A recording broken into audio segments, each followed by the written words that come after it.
एक तरफ महिला के हमारे प्रधानमंत्री जी 33% आरक्षण देकर जिस तरह से मान सम्मान देने का काम करते हैं, वही अब्दुल बारी सिद्दीकी जी महिलाओं का अपमान कर रहे हैं। तो अब्दुल बारी सिद्दीकी जी को सावधान होने की हम आदेश देते हैं कि आप सावधान हो जाइए।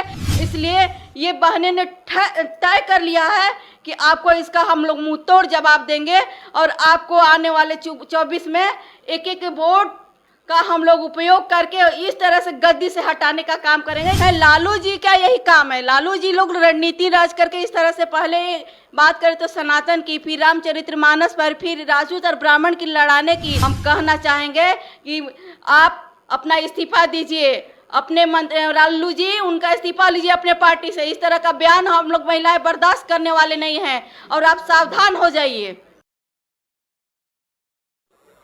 आरजेडी के एक गद्दावर नेता सिद्दीकी का बयान आया है कि महिलाएं लोग लिपस्टिक और बाल को ये कर तब उनको ये मिलेगा, कैसे इसको देखते हैं?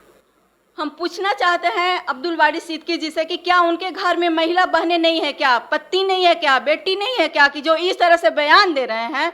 ये दर्शाता है उनकी मानसिकता को कि किस तरह से महिला विरोधी है वो।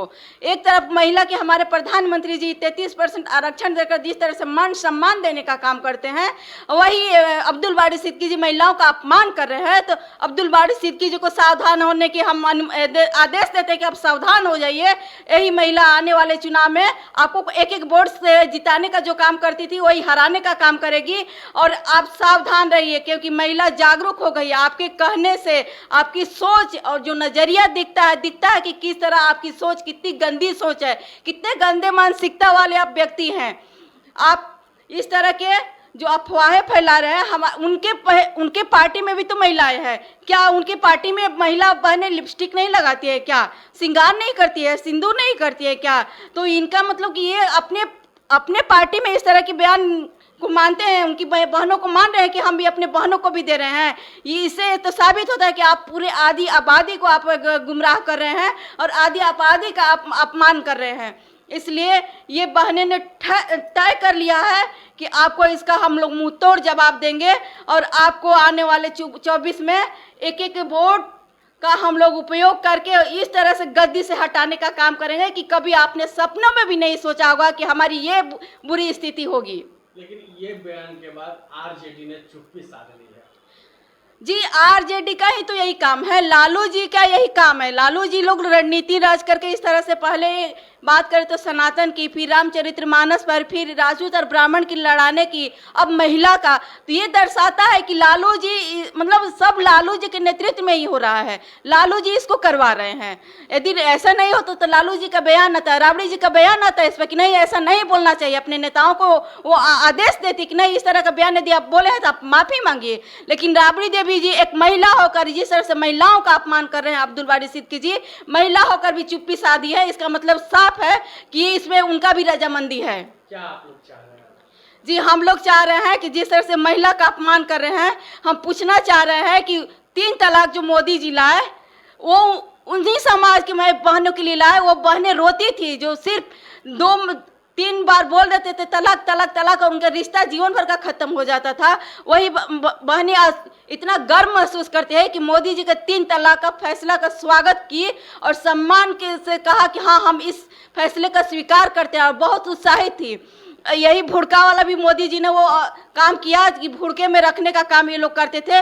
आज उनकी समाज की बहनें भी जब आगे बढ़ने लगी है तो ये लोग घबरा गए हैं। इनके पास कोई अब ये मुद्दा नहीं बचा है। इसलिए कहें तो ये डिबेट चैनल्स में बनने के लिए, पत्रकारिता में बनने के लिए ये लोग एक एक मुद्दा खोज रहे हैं। उनके पास कोई विकास का मुद्दा है नहीं तो क्या करेंगे? इस तरह की एक भ्रामक जो स्थिति फैला रहे हैं महिलाओं के प्रति, इनकी गंदी सोच दिखता है कि हाँ कितने गंदे हो गए हैं। हम कहना चाहेंगे कि आप अपना इस्तीफा दीजिए, अपने मंत्री लालू जी उनका इस्तीफा लीजिए अपने पार्टी से। इस तरह का बयान हम लोग महिलाएं बर्दाश्त करने वाले नहीं हैं और आप सावधान हो जाइए।